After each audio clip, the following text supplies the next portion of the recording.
ये सीपीसी में सेक्शन 2 में और सब पार्ट सब सेक्शन 11 ये विधिक प्रतिनिधि के बारे में बताया गया है कि वो ऐसे कौन से व्यक्ति हैं जो कि विधिक प्रतिनिधि होते हैं, माने जाते हैं। ठीक है ना। जैसा कि आपके सीपीसी डेयर एक्ट में दिया गया है, उसका तात्पर्य है कि विधिक प्रतिनिधि से तात्पर्य ऐसे व्यक्ति से है, विधिक प्रतिनिधि का तात्पर्य ऐसे व्यक्ति से है जो मृत व्यक्ति की संपदा का प्रतिनिधित्व करता है, विधिक रूप से प्रतिनिधित्व करता है। इसका मृतक के संपदा का विधिक प्रतिनिधित्व करता है। ठीक ना। और इसके अंतर्गत ऐसा व्यक्ति भी आता है जो मृतक की संपदा में दखलंदाजी करता है। ठीक है ना। जो विधिक रूप से प्रतिनिधित्व करता है, जो दखलंदाजी करता है। ठीक है ना। और जहां कोई पक्षकार विधिक प्रतिनिधि के हैसियत से वाद लाता है अथवा जहां किसी पक्षकार पर विधिक प्रतिनिधि के रूप में वाद लाया जाता है, वहां वह व्यक्ति इसके अंतर्गत आता है जिसे वह संपदा उस पक्षकार के मरने पर अवतरित होती है, जो इस प्रकार का वाद लाता है या लाया जाता है। ठीक ना। अब उदाहरण हम आपको दे रहे हैं कि विधिक प्रतिनिधि क्या है। आज जो है अपने जीवन काल में बाप को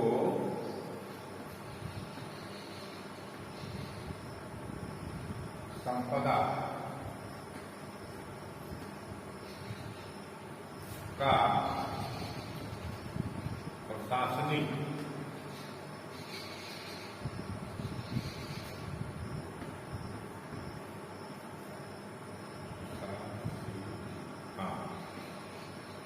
वसीयत द्वारा नियुक्त करता है। आने अपने जीवन काल में बा को संपदा के प्रबंधन के लिए उसका प्रशासक नियुक्त किया है। इसके द्वारा प्रशासक जो है नियुक्त किया है। इसके द्वारा वसीयत के द्वारा, ठीक ना, करता है। ठीक बा को। और आ जो है पत्नी और बच्चे और ये बाप, कौन है ये प्रशासक, को छोड़कर मर जाता है।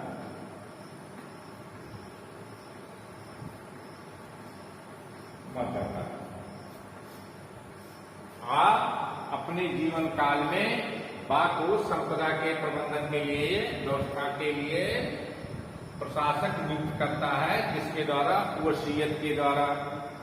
ठीक है। उसके बाद पत्नी और बच्चों के रहते हुए और बाप प्रशासक के रूप में रहते हुए आज जो है मृत्यु हो जाती है। ठीक है ना। आपकी मृत्यु हो गई। अब ये जो है इसमें पत्नी और बच्चे ये तो वारिस माने जाएंगे। क्या माने जाएंगे? वारिस। लेकिन विधिक प्रतिनिधि कौन होगा? वो बा होगा, क्योंकि वसीयत के द्वारा जो है बा को आने संपदा के प्रबंधन और प्रशासन के लिए प्रशासक नियुक्त किया है। ये जो है क्या हो जाएगा, विधिक प्रतिनिधि, विधिक प्रतिनिधि होंगे, ठीक है ना। ये वारिस होंगे उनके कौन, पत्नी और बच्चे इसके आके मरने के बाद, लेकिन संपदा का प्रबंधन और प्रशासन करने के लिए बाप जो है वो विधिक प्रतिनिधि की हैसियत में होगा। ठीक है, कॉन्सेप्ट क्लियर, ये चीज है।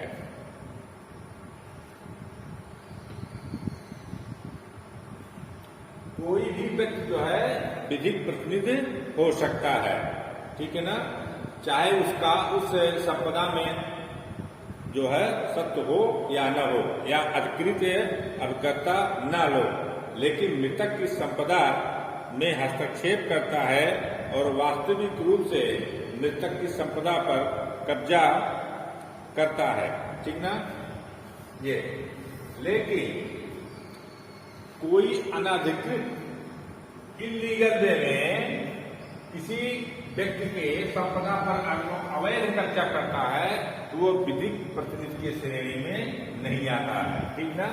हाँ, जो अनधिकृत प्रवेश करता है, दखलंदाजी करता है किसी संपत्ति में, वो विधिक प्रतिनिधि की हैसियत में नहीं होता है, ठीक। एक केस नोट करिए, बहुत ही महत्वपूर्ण केस है और इससे पूरा कॉन्सेप्ट आपका विधिक प्रतिनिधि का क्लियर हो जाएगा। केस नोट करिए, वो है चंदा देवी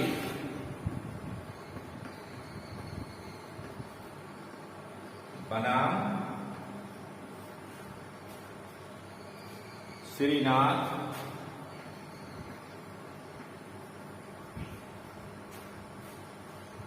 AIR 1993, AIR 1993, ठीक है, पटना का है ये, पेज नंबर 105। ये ठीक, इस केस में क्या था कि कोई सूट है जिसके प्रथम अपील विचाराधीन के दौरान जो है वादी प्रत्यर्थी का अपहरण हो जाता है, ठीक है ना, अपहरण हो गया और उसकी अनुपस्थिति में, इसके अपीलांट की अनुपस्थिति में जो है अपील स्वीकार हो जाती है, ठीक है।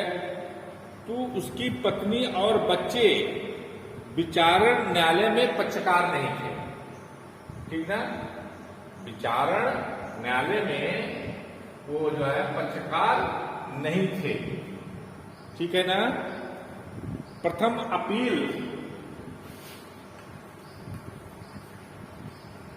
ठीक है ना, प्रथम अपील में बच्चे और पत्नी जो है वो पक्षकार नहीं थी, ठीक है ना। विपक्षी जो है, जो इसमें अपील स्वीकार हुई है किसके पक्ष में, चंदा देवी के नाम पर, ठीक है ना।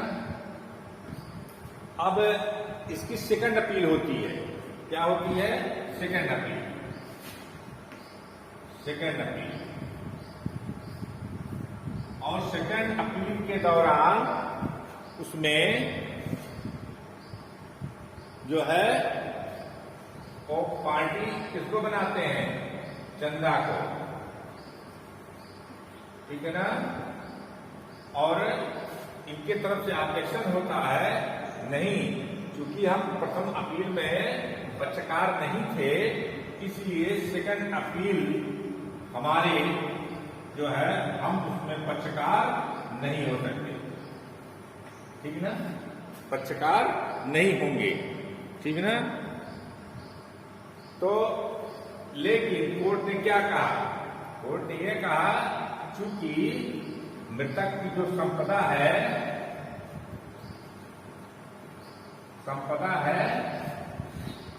उसका उस पर कब्जा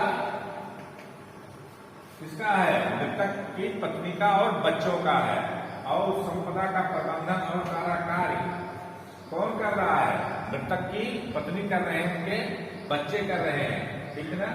तो ये माना कोर्ट ने नहीं, आप विधिक प्रतिनिधि वाले हैसियत में हैं, आप विधिक प्रतिनिधि हैं, विधिक प्रतिनिधि है, क्योंकि आप इस जमीन में आपका दखलंदाजी है और दखलंदाजी के कारण ही आपको विधिक प्रतिनिधि माना जाएगा, ठीक है ना। हाँ ठीक है, क्योंकि ऐसे व्यक्ति की अनुपस्थिति में उसकी पत्नी और बच्चे ही उसकी संपत्ति का देख रेख कर रहे हैं, संपत्ति उन्हीं की कब्जे में है, अतः ये संपत्ति दखलंदाजी के रूप में मानी जाएगी और ये विधिक प्रतिनिधि के रूप में मानी जाएगी, ठीक है ना। हाँ ये जो है बहुत इंपॉर्टेंट केस है इसका, ठीक। चलिए नेक्स्ट।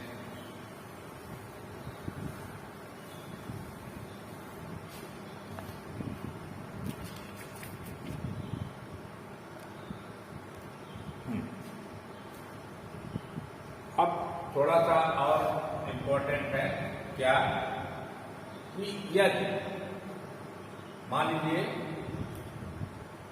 गलत प्रतिनिधि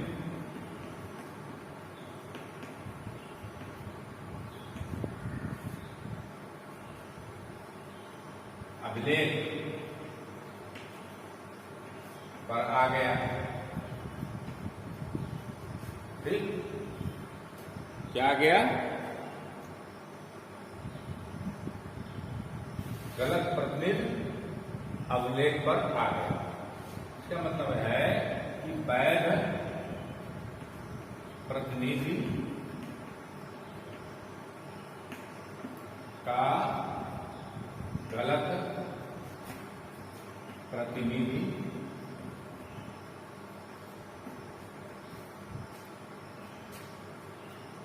के विरुद्ध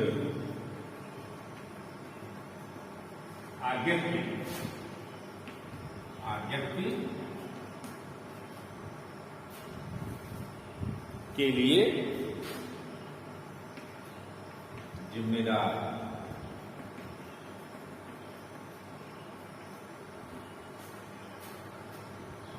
होना। बहुत इंपॉर्टेंट है, थोड़ा टेक्निकल है। अब ये है कि गलत प्रतिनिधि वैध प्रतिनिधि का और गलत प्रतिनिधि के विरुद्ध पारित आज्ञप्ति के लिए जिम्मेदार होना। मतलब जो प्रतिनिधि है जिसके विरुद्ध जो है आज्ञप्ति पारित हुई है, उसके लिए वैध प्रतिनिधि का जिम्मेदार होना, ठीक ना। ये बहुत ही इंपॉर्टेंट है मामला, वेरी इंपॉर्टेंट है, ठीक है ना। कि किस रूप में, किन परिस्थितियों में वैध प्रतिनिधि गलत प्रतिनिधि के विरुद्ध पारित आज्ञप्ति के लिए जिम्मेदार होगा, ठीक है ना। जैसे कि ये जो आज्ञप्ति जारी हुई है वो वैध प्रतिनिधि के ही विरुद्ध हुई हो, ठीक है ना, जबकि वो मुकदमे में पक्षकार न रहा हो, ठीक ना। अब इसको हम जरा उदाहरण से समझते हैं ऐसे, ठीक है ना। जैसे कोई सूट है, ये बात है, इसमें दो पक्षकार होंगे, ये वादी और ये प्रतिवादी, ठीक है ना। वादी और प्रतिवादी ये क्या है? ये पक्षकार है। ये कौन है? ये भी पक्षकार है, ठीक है ना।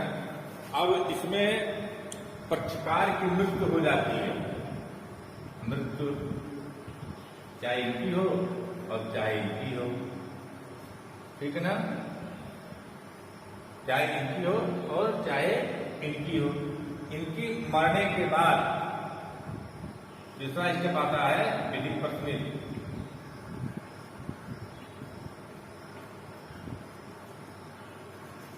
ठीक, विधिक प्रतिनिधि गलत ढंग से, चाहे इधर गलत ढंग से और चाहे इधर गलत ढंग से, गलत प्रतिनिधि अभिलेख पर आ गए और उनके विरुद्ध आज्ञा जारी हो गई, किसके? गलत प्रतिनिधि के आधार। किसी कारण से जैसे भी हो, गलत प्रतिनिधि जो है वो आ गए अभिलेख पर, इन लोगों के मानने पर, इनके मानने पर या इनके मानने पर, ठीक है ना। और उस गलत प्रतिनिधि के विरुद्ध आज्ञा जारी हो गई, ठीक। और विधिक प्रतिनिधि उसका पक्षकार नहीं बना। जो विधिक सही वैध जो है वो विधिक प्रतिनिधि वो पक्षकार नहीं बना, और गलत जो है प्रतिनिधि जो है, विधिक प्रतिनिधि जो है वो पक्षकार बन गया और उसके खिलाफ जो है वो आज्ञा जारी हो गया। तो जो वैध विधिक प्रतिनिधि है उसके विरुद्ध कैसे इसको लागू होगी, किन परिस्थितियों में वो आज्ञा वैध विधिक प्रतिनिधि के अंगेज लागू होगी, ठीक है ना। क्या सिद्ध करना पड़ेगा वादी को कि उसको सिद्ध करने के बाद वो साबित करेगा कि इन परिस्थितियों में ये जो है वैध विधिक प्रतिनिधि के विरुद्ध आज्ञा जारी मतलब प्रभावी होगी, ठीक ना। वो परिस्थितियां क्या है?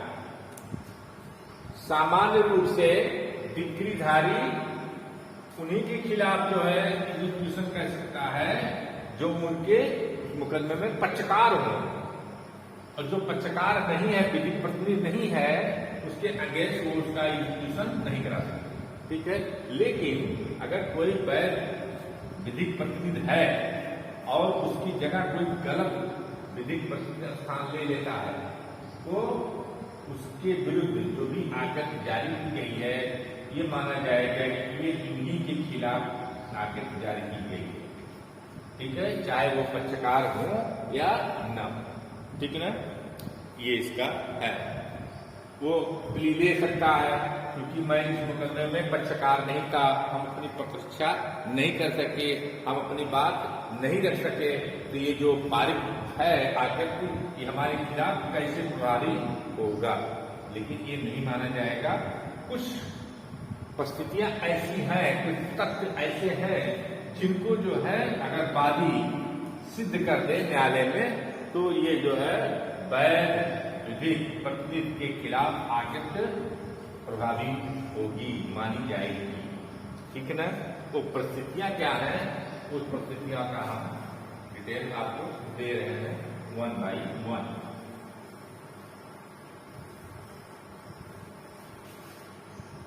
चलिए, वो परिस्थितियां हैं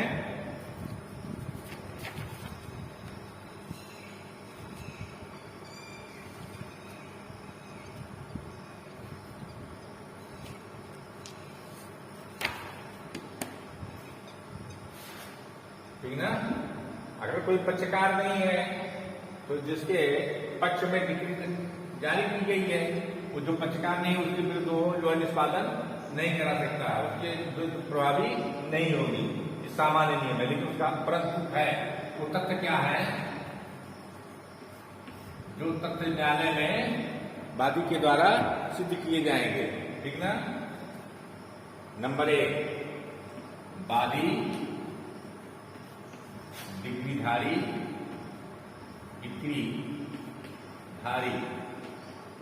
जिसके पक्ष में डिक्री पारित की गई है का कृत्य जो है वो अभिलेख पर लाया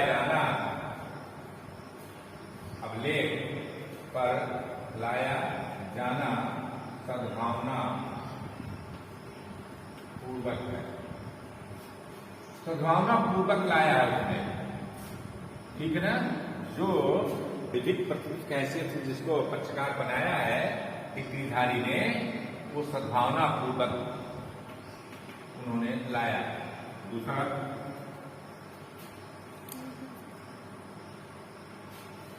डिक्रीधारी और विधिक प्रतिनिधि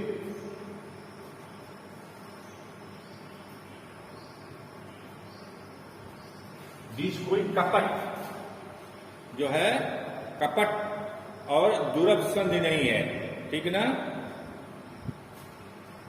ये जो डिग्री पारित की गई है ये कोई कपट या दुर्लभ संधि के आधार पर नहीं है, ये सिद्ध करना पड़ेगा। तीसरा, गलत ढंग से बनाया गया पक्षकार विधिक प्रतिनिधि की हैसियत से दिखता है। गलत पक्षकार बनाया गया व्यक्ति विधिक हैसियत से, विधिक प्रतिनिधि हैसियत जैसा दिखता है, ठीक है। चौथा क्या है, बारी डिक्री धारी के तथ्यों से अनभिज्ञ था, ठीक है ना। और ये भी सिद्ध करना पड़ेगा कि वास्तविक जो प्रतिनिधि है, जो एकदम सही है, वैध है, उसकी जानकारी में ये था कि हमको पक्षकार न बना करके इनको पक्षकार बना रहे हैं, जो कि गलत है।